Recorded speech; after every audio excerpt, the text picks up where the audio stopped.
नमस्कार। आज हम बात करने वाले हैं आईसीआईसीआई प्रूडेंशियल लाइफ के बारे में। खास तौर पे हम उनके FY 2026 के फाइनेंशियल परफॉर्मेंस और आगे की स्ट्रैटेजी को समझने की कोशिश करेंगे। ये उन निवेशकों के लिए काफी काम की बात हो सकती है जो ग्रोथ के साथ साथ स्थिरता भी ढूंढ रहे हैं। तो चलिए सबसे पहले एक बहुत ही जरूरी नंबर पर नजर डालते हैं। न्यू बिजनेस मार्जिन ये पहुंच गया है 24.7% पर। देखिए ये एक जबरदस्त उछाल है। अब आसान भाषा में इसका मतलब ये है कि कंपनी जो भी नया बिजनेस ला रही है उससे वो कितना प्रॉफिट कमा पा रही है। और सच कहूं तो ये नंबर काफी इंप्रेसिव है। तो आगे हम किन किन चीज़ों पर बात करेंगे, ये उसका एक रोड मैप है। हम FY 2026 के रिजल्ट्स से शुरू करेंगे, फिर उस स्ट्रैटेजी को समझेंगे जिसकी वजह से ये सक्सेस मिली है, और आखिर में हम ये देखेंगे कि ये सब मिलकर लॉन्ग टर्म में निवेशकों के लिए वैल्यू कैसे क्रिएट करता है। ठीक है, तो सबसे पहले बात करते हैं फिस्कल ईयर 2026 के दमदार नतीजों की। ये टेबल देखिए, ये अपने आप में पूरी कहानी बयां कर रही है।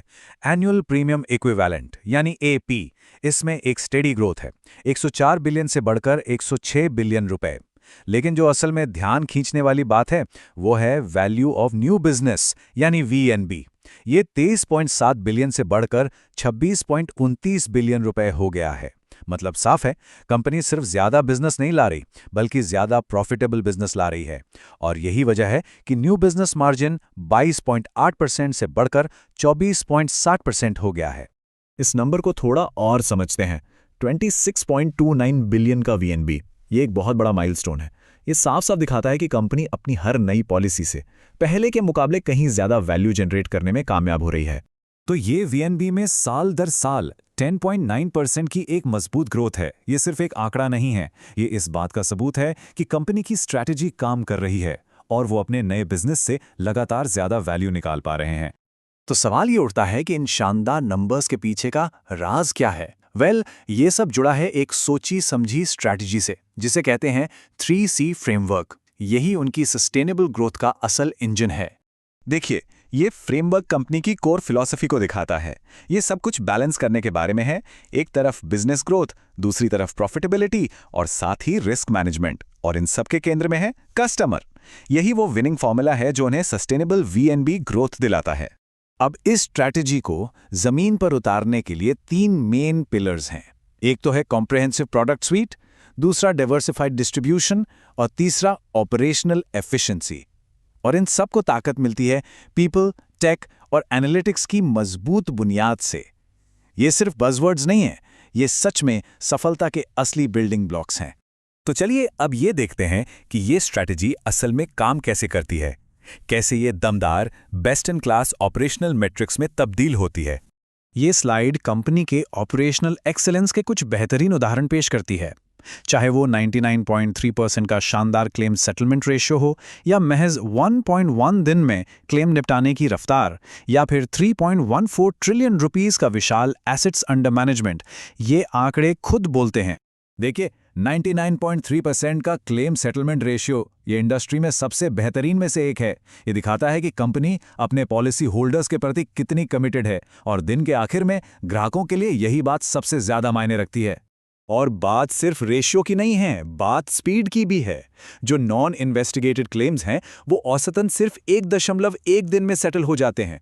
ये वो एफिशिएंसी है जो ग्राहकों का भरोसा बनाती है और उसे मजबूत करती है। और इसी ऑपरेशनल स्ट्रेंथ का नतीजा है वो जबरदस्त भरोसा जो 3.14 ट्रिलियन रुपए के एसेट्स अंडर मैनेजमेंट यानी AUM में साफ झलकता है। ये एक सीधा संकेत है कि इन्वेस्टर्स और कस्टमर्स दोनों ही अपना पैसा इस कंपनी के हाथ में सुरक्षित महसूस करते हैं। अच्छा, अब सालाना परफॉर्मेंस से आगे बढ़कर देखते हैं। लॉन्ग टर्म इन्वेस्टर्स के लिए यह समझना जरूरी है कि कंपनी वक्त के साथ शेयर होल्डर वैल्यू कैसे बना रही है, और यहीं पर एम्बेडेड वैल्यू और ROEV जैसे मैट्रिक्स की अहमियत समझ में आती है।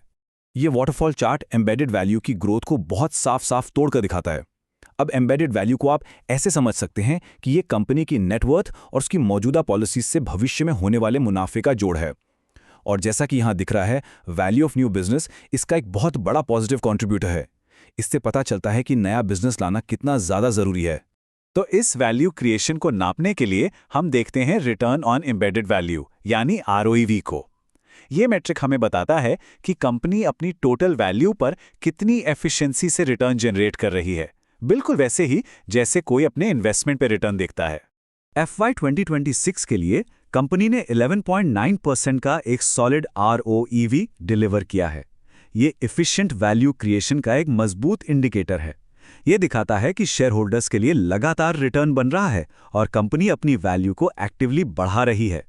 लेकिन चलिए सिर्फ कंपनी के नंबर्स की ही बात नहीं करते, ये भी देखते हैं कि मार्केट के इंडिपेंडेंट एनालिस्ट का इस कंपनी के बारे में क्या कहना है। यहाँ पर एक उदाहरण है शेर खान की रिसर्च रिपोर्ट का, जो बाय की रेकमेंडेशन देती है। और इसकी वजह क्या बताते हैं? भविष्य में ग्रोथ और मार्जिन में सुधार का भरोसा। बिल्कुल वही बातें जो हमने आज के आंकड़ों में भी देखी हैं।